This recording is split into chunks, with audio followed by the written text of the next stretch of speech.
Well, NERCA rice development stems out of several years of looking at our farmers, particularly our female farmers, and see how they suffer, how they struggle, to grow a crop of rice. And even when they grow a crop of rice, the yields are very, very low. That drove us, to think of ways and means by which we could improve the well-being of these resource-poor farmers. And so we thought that if we should combine the high yield potential of the Asian indigenous rice species, which is widely cultivated in Africa, and this species botanically known as Oryza glaberrima, with the sturdiness, ability to suppress weed, and of course higher level of resistance or tolerance to the extremes of stresses that we encounter in African upland or rain-fed rice system. If we combine these two, this adaptation and that high yield potential into improved variety, then it will help the resource-poor farmers. But particularly, we were looking at the drowsiness in terms of weeding, for example. Those female farmers goes through quite a lot of stress, to weed just half an hectare or an hectare of land. So the ability to suppress weeds with droopy lower leaves and rapid vegetative growth, reduce that drudgery, of weeding. And again, another advantage of the NERCA rice is the fact that it matures in 90 days, 3 months, from seed to seed. You sow and then you harvest in 90 days, compared to something like 6 months or 5 months for the traditional variety that those farmers were cultivating. And maturing in 90 days brings the harvest, at the time that I would say there is scarcity in the market, and so brings a little bit of more money, to the farmers. So you could see that we were thinking of the farmers all along in trying to give them things that they want, and we did not go into developing the NERCA rice alone.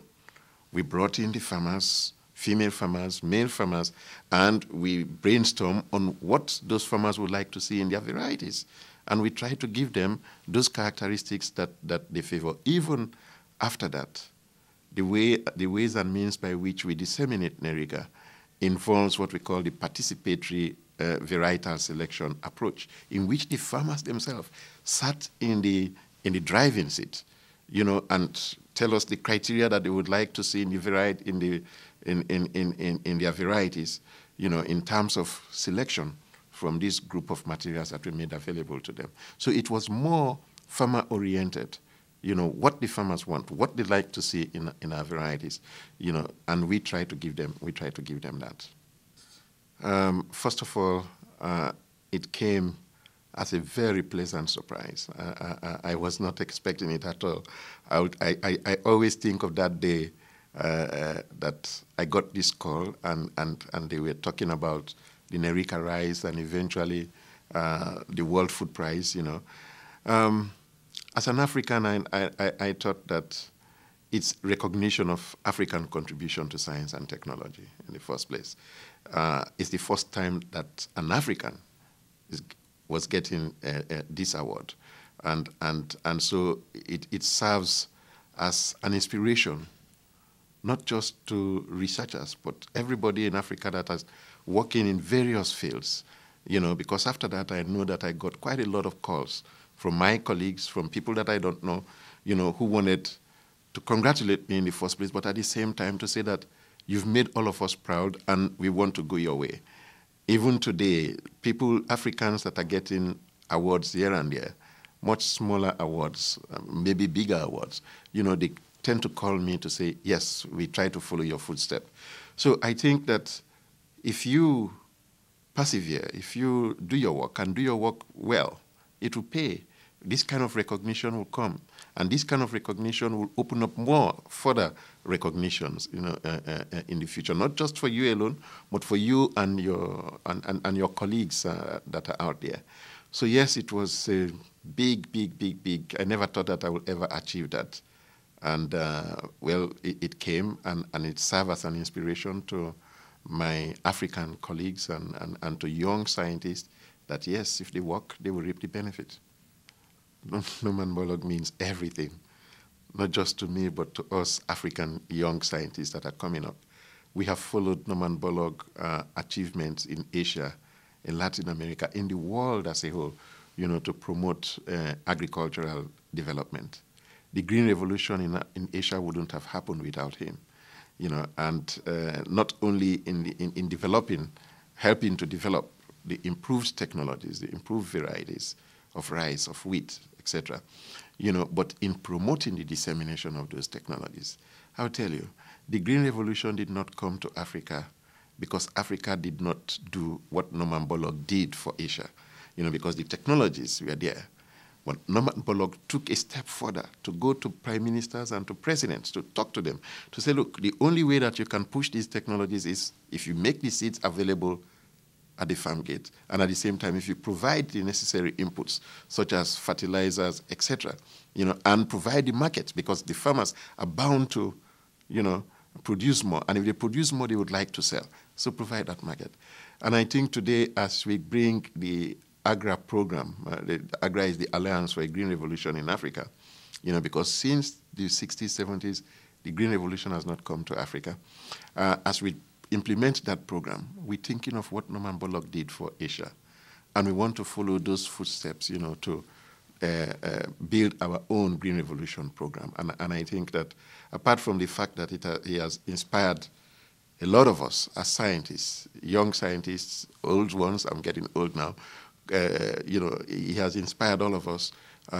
We are using his methodologies, his principles and procedures in trying to promote a green revolution for Africa. So we would always, owe allegiance, to Norman Borlaug, and we'll always follow his footsteps in our fight towards increasing agricultural productivity in Africa and, of course, attaining green revolution for the continent. Well, the name NERCA stems out of New Rice for Africa, actually, and for short, NERCA. And we tried to, we brainstormed a lot what name we should give to this new rice. It's the first time ever that you are combining characteristics, and favorable characteristics for that matter, of Asian indigenous rice species and African indigenous rice species. So it's a new plant type altogether. It's a new genotype altogether. And when we look at the genetic background of most of these NERCAs, you have 25% of NERCA genes within the sativa background type. So it's a new plant type. And so we looked at it and we said, well, since these materials were conceived to serve the African rice-growing environment, the African farmers, we should give it a name that would reflect Africa. So that's why we said New Rice for Africa, because obviously it's a new genotype, it's a new type of rice, and it is for Africa, but not limited to Africa. It could spread to other parts of the world as well. The second part of your question is related to... What do you see as the challenges that you would like to tackle? Well, the thing is, we developed the NERCAs, and when NERCA was gaining momentum, I had to take on another responsibility, probably a greater challenge to coordinate and facilitate agricultural research for development in Africa. And we left off just when we were thinking of putting in place structures and mechanisms that will allow for multiplication of seeds, dissemination of seeds. Today, if you look at the New York Times, recently there was a front page about NERCA rice, about my work and things like that. It did acknowledge that the rice is doing very well. It gives very high production and high yields.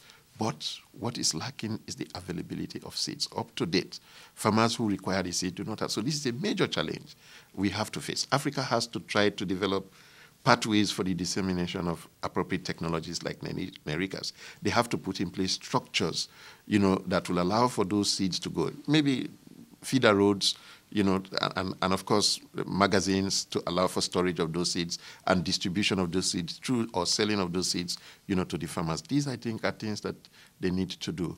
And thinking about it, actually, at FARA level, I believe that I could still play a role.